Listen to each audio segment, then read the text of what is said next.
So, as Eastern District Commander, I'm concerned about the firearms events in Ruatoria and Taradale this last weekend.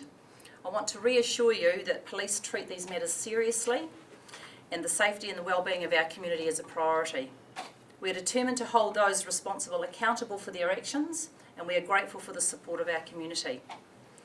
Staff from outside Eastern District are supporting local staff with visible patrolling in both Ruatoria and Taradale. You can expect to see an increased police presence in both areas, and please feel free to approach officers with any concerns you have. In relation to the police response to these incidents, staff continue to be armed and will be for as long as deemed necessary. Gang violence in our community is not acceptable and will not be tolerated.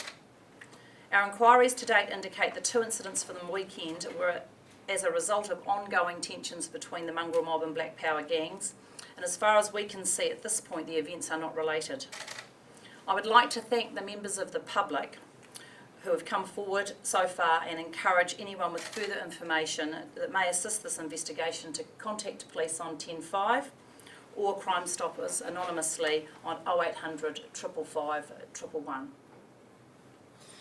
Okay, so my commentary is as follows.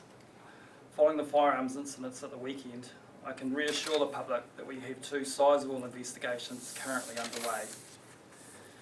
We are working through CCTV footage from the Taradale incident on Sunday in an effort to understand the events that led up to the incident and identify offenders and other people of interest to the investigation.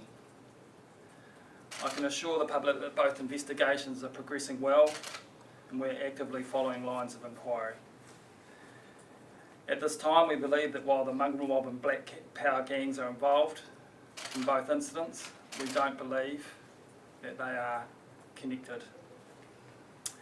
As Superintendent Kura has previously said, we encourage anyone with information that may assist these investigations to call 105 or Crime Stoppers anonymously on 0800 555 111. Questions? This first question would be, are these gangs at war? There are certainly tensions that have existed for some time between both gangs. I think to say that they're at war is an overstatement. We've had the incidents at the health centre last year, and at that point there was said that there was going to be increased police and an attempt to crack things down. Obviously that hasn't worked. Have you got it under control? That's that. I guess it's the how do you deal with people who are unpredictable? They're not disciplined.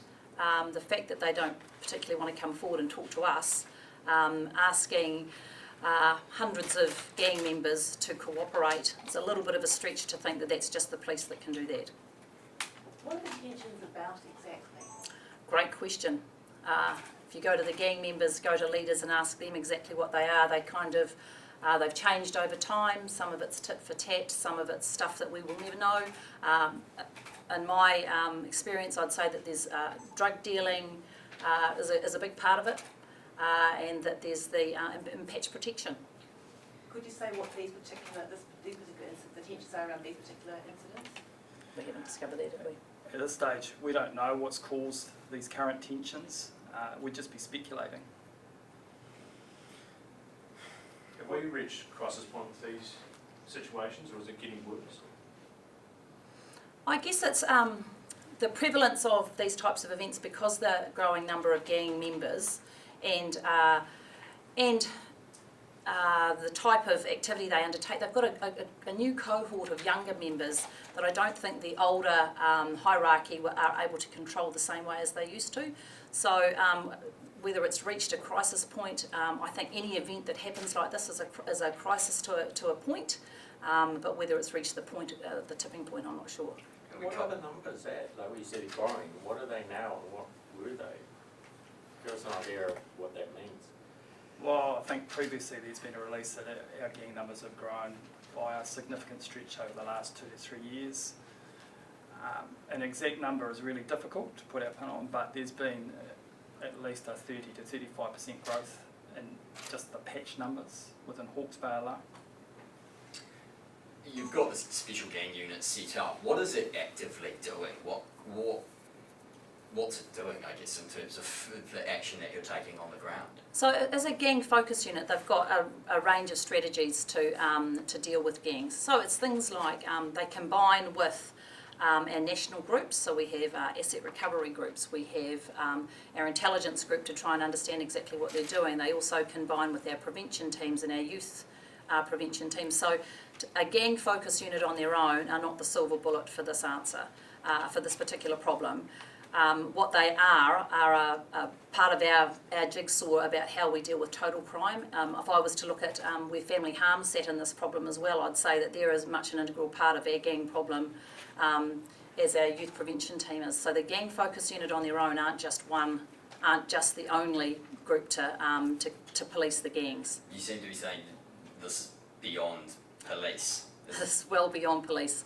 So that's why we talk about our community. We also talk about our other agencies, but we talk about whānau and how they look after each other. If you have a look at Eastern District, for example, you'll see we have a high number of family harm incidents that we attend on a daily basis. To me, that's all connected. And if you think back about why would a person join a gang, well, maybe there's a little bit to be said about the dynamics of families as well. So can we give any reassurances to the public that this isn't going to happen again? I don't think we can give a reassurance about anything involving people who are unpredictable, who aren't disciplined, and who actually don't respect authority in any way. In terms of the incident on Sunday, I understand the man who was shot lost an eye, and he is actually the father of the child whose car seat was shot at. Is that correct? The man who was shot on Sunday certainly received an eye injury. As to the status of his injuries, they were described as serious but stable. He has since been discharged from hospital and is currently in police custody and will be appearing before the Hastings District Court tomorrow, facing charges in relation to the incident on Sunday. And his 1-year-old was shot. I'm not going to speculate about whose child that was. And in terms of the rest of the investigation, how close are you to finding the other culprits? Like I said to you before, we're following really positive lines of inquiry, but we're also reliant on the public providing us with information, and hence our request to encourage the public to come forward and give us any information that they hold. This is a pretty big central business district for the Taradale area. Is CCTV a huge part of this? You must have it pretty much all on camera, Yes, sure. CCTV is a big phase. CCTV has captured some of the footage, not all of the footage, it depends on the angles, but that is a big phase of our inquiry, and we're spending a lot of time carefully researching everything that we've captured. The incident on Sunday, could we just sort of, recap it in a way? There's been reports of 30 to 40 gang members. Is that your understanding from the vision you've seen? That's our understanding so far. And Not all of those, or very few of those, were actually wearing patches, but nevertheless, they are either gang members or associates of either gang. Just to clarify in terms of the officers being armed, is it just armed with pistols or bushmasters as well? They have access to bushmasters as well. They have both, and they wear hard armour plates, ballistic body armour as well when they're armed. Yeah. So those bushmasters will be kept in the patrol cars? Yes. Okay. But they're not carried around, just the pistol? No, just so they carry the Glocks on them while they're, but they have access to the bushmasters. how often is that being assessed, or is it an ongoing thing for the foreseeable future? It's assessed every day formally, but on a case-by-case basis, we look at it every shift to determine has what's changed, what insights do we have, is there a need for changing our deployment plan? Do we need to put more people in a particular area because of what's happened on the previous shift? And so how often is that, sorry? That's every shift is an 8 to 10 hour window, and then we have a formal process around on a daily basis formalising our decision making around that. What's he charged for if they're going to court tomorrow? They are charged in relation to incident yesterday, some behaviour offences, but I can't tell you exactly what the charges are. Not possession of a firearm? I can't tell you exactly what the charges are. Just to clarify, how many people have been arrested so far between both incidents? So far, from the Taradale incident, one person has been arrested and charged, and in terms of the Ruatoria incident, one person has been arrested and charged. Assuming you're in contact with the gang leaders over both these incidents, what kind of message are you conveying to them? What kind of response are you getting? Yeah, Look, we're absolutely in touch with them. We've got communication going almost by the hour. Our immediate appeal to them is for calm, for some common sense to be applied. That isn't always easy, but senior leaders of both gangs have indicated a willingness to at least have dialogue with police. Is it the younger members that are out of control here?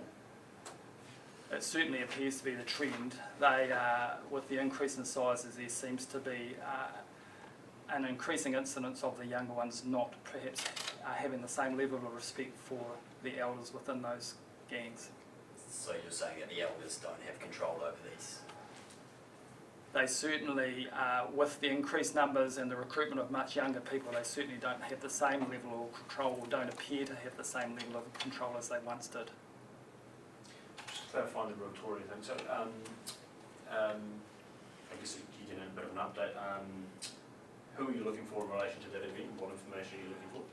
There are a number of persons of interest that we're looking for. The request to the public for more information is there. The police up there, the investigation team, are following several lines of positive inquiry, and they have a number of persons who are of interest to them. And for the Taradale one, I guess for either, can you give an estimate of how many people you're looking to charge with certain things? No, it's too early to say that, because part of this investigation is the analysis of the CCTV footage that we can capture. But it's safe to assume more arrests are coming? That's correct. And how many police have been deployed to these areas? Our usual shift staff are the people who are enabled with firearms, so it's just our usual staffing numbers. We have 10 extra staff that have come into the district to support our frontline people, but we haven't brought in extra people as such. It's just our usual shift staff, which I would rather not say exactly how many people are on any given shift. It changes on a shift by shift basis. So those 10 people, where have they come from, and also are Yep. they just frontline?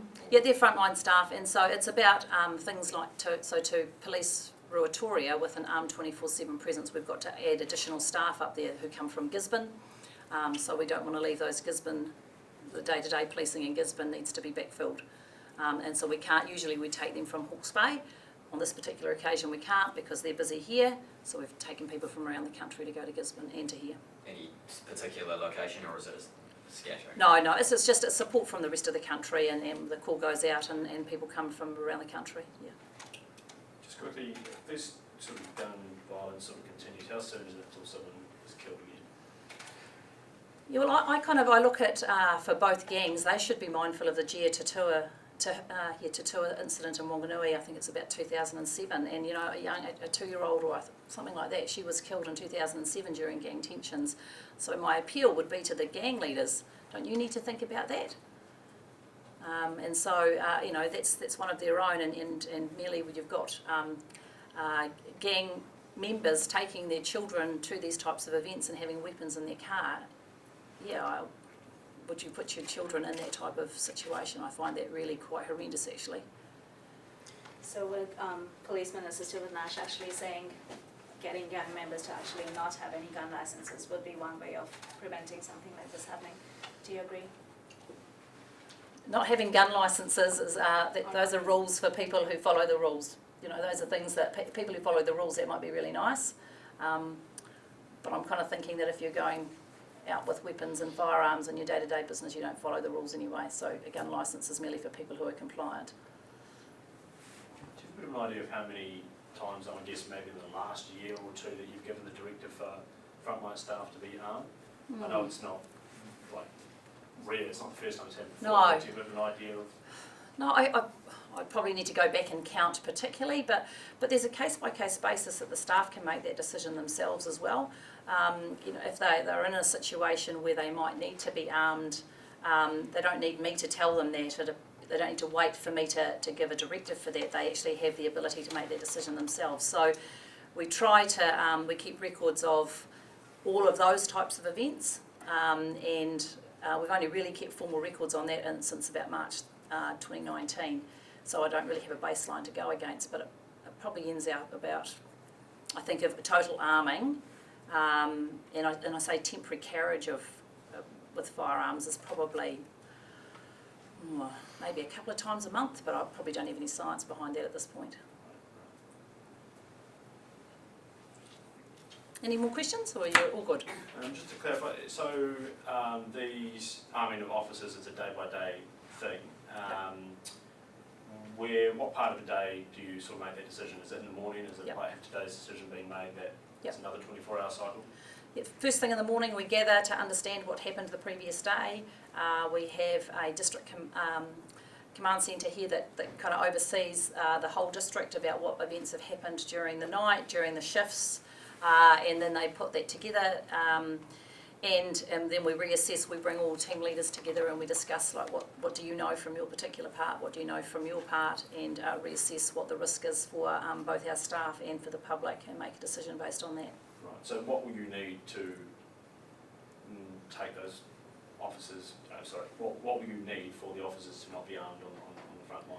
I guess it's the reassurance that things aren't continuing to happen, that there's no risk of people out there with firearms. While we've got one person in custody, have we got all of the people that need to be held responsible in custody? Have we, what do our inquiries tell us? Are we, that type of thing, we need to just be sure that we've got all the right people accountable before we lift that general arming order. And it's about the safety of our staff when they stop gang cars to try and interrogate who was in the vehicle, or they need to be safe and they need to have those tools to be safe. So while those investigations for both those incidents are ongoing, those officers will be armed, so Yes. will it be more than a week that they're armed for? Or?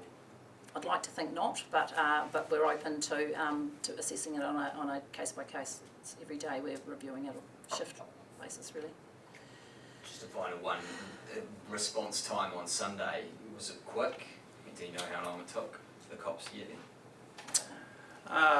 Look, it was relatively quick. I couldn't give you an exact time, but as police were deployed as soon as it was brought to our attention. Members of the public rang and the police were deployed.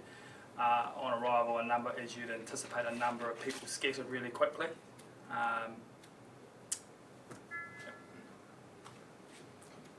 Right. With the increase in gang size, gang ranks, is this going to become the new norm? Hope not. Yeah, we hope not. We're working really hard to make sure it's not the new norm. Yeah. Yeah. And just quickly, while this order's in place, does that mean that all officers have to travel in pairs? There won't be anyone floating around by themselves, or? Well, there probably will be, because that's what they do, and when they're depending on the role that you've got. But our frontline staff, our response staff are all paired up there. That's how they work in twos. Okay, that's just what I was asking. If that can change when that order's down. But yeah. Yep, great. Thank you. Okay.